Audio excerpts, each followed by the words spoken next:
Chapter 9, Hunger versus Appetite. As we said at the conclusion of the preceding chapter, hunger and appetite are two entirely different attributes of the human body. Hunger is the normal demand for food, appetite the abnormal craving. Hunger is like the rosy hue upon the cheek of the healthy child, appetite is like the rouged face of the woman of fashion, and yet most people use the terms as if their meaning were identical. Let us see wherein lies the difference. It is quite difficult to explain the respective sensations, or symptoms, of hunger and appetite, to the average person who has attained the age of maturity, for the majority of persons of that age have had their natural taste, or hunger instinct, perverted by appetite to such an extent that they have not experienced the sensation of genuine hunger for many years, and have forgotten just what it felt like, and it is hard to describe a sensation unless one can call up in the mind of his hearer the recollection of the same, or a similar sensation, experienced at some time in the past. We can describe a sound to the person of normal hearing by comparing it with something he has heard, but imagine the difficulty of conveying an intelligent idea of a sound to a man who was born stone deaf, or of describing a color to a man born blind, or of giving an intelligent description of an odor to one born without the sense of smell. To one who has emancipated himself from the thrall of appetite,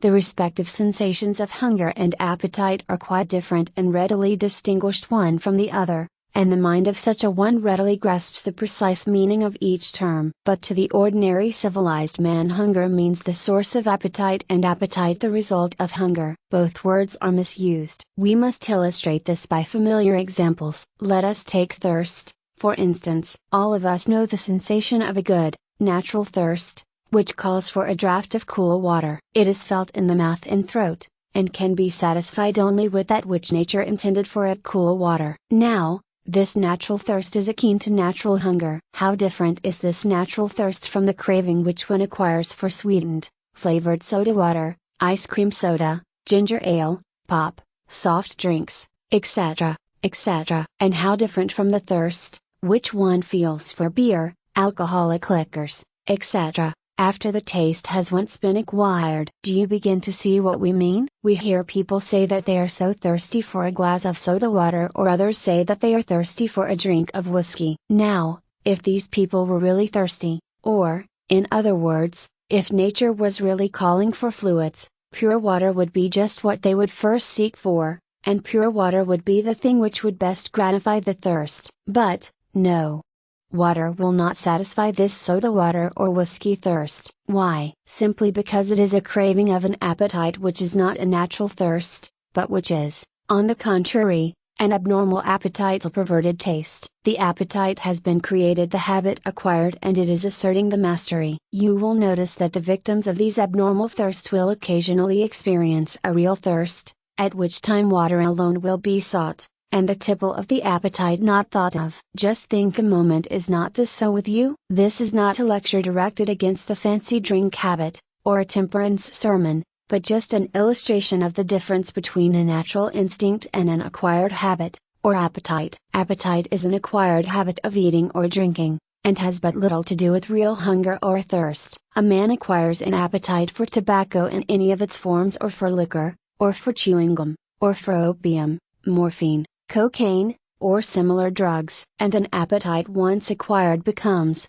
if anything, stronger than that natural demand for food or drink, for men have been known to die of starvation because they had spent all of their money for drink or narcotics. Men have sold their babies' stockings for drink, have stolen and even murdered in order to gratify their appetite for narcotics. And yet who would think of calling this terrible craving of appetite by the name of hunger? And yet we continue to speak of, and think of, every craving for something to put into the stomach as hunger, while many of these cravings are as much a symptom of appetite as is the craving or desire for alcohol or narcotics. The lower animal has a natural hunger until it is spoiled by contact with man, or a woman, who tempts it with candies and similar articles, miscalled food. The young child has a natural hunger until it is spoiled in the same way. In the child, national hunger is more or less replaced by acquired appetites, the degree depending largely upon the amount of wealth its parents possess. The greater the wealth, the greater the acquirement of false appetite, and as it grows older,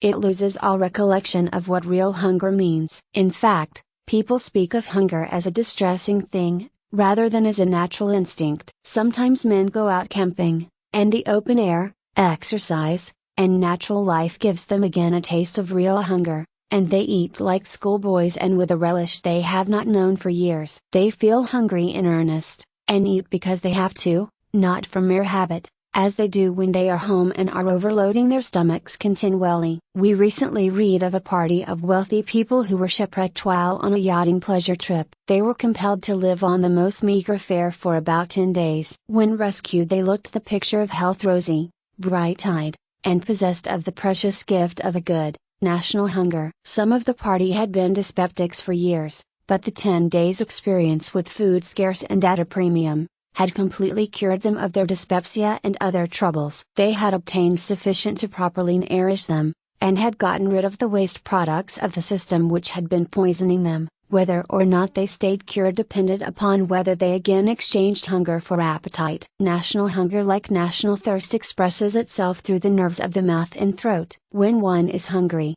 the thought or mention of food causes a peculiar sensation in the mouth, throat and salivary glands. The nerves of those parts manifest a peculiar sensation, the saliva begins to flow, and the whole of the region manifests a desire to get to work. The stomach gives no symptoms whatever, and is not at all in evidence at such times. One feels that the taste of good wholesome food would be most pleasurable. There is none of those feelings of faintness, emptiness, gnawing, all goneness, etc., in the region of the stomach. These last mentioned symptoms are all characteristic of the appetite habit, which is insisting that the habit must be continued. Did you ever notice that the drink habit calls forth just such symptoms? The craving and all-gone feeling is characteristic of both forms of abnormal appetite. The man who is craving a smoke, or a chew of tobacco, feels the same way. A man often wonders why he cannot get a dinner such as mother used to cook. Do you know why he cannot get it? Simply because he has replaced his national hunger by an abnormal appetite,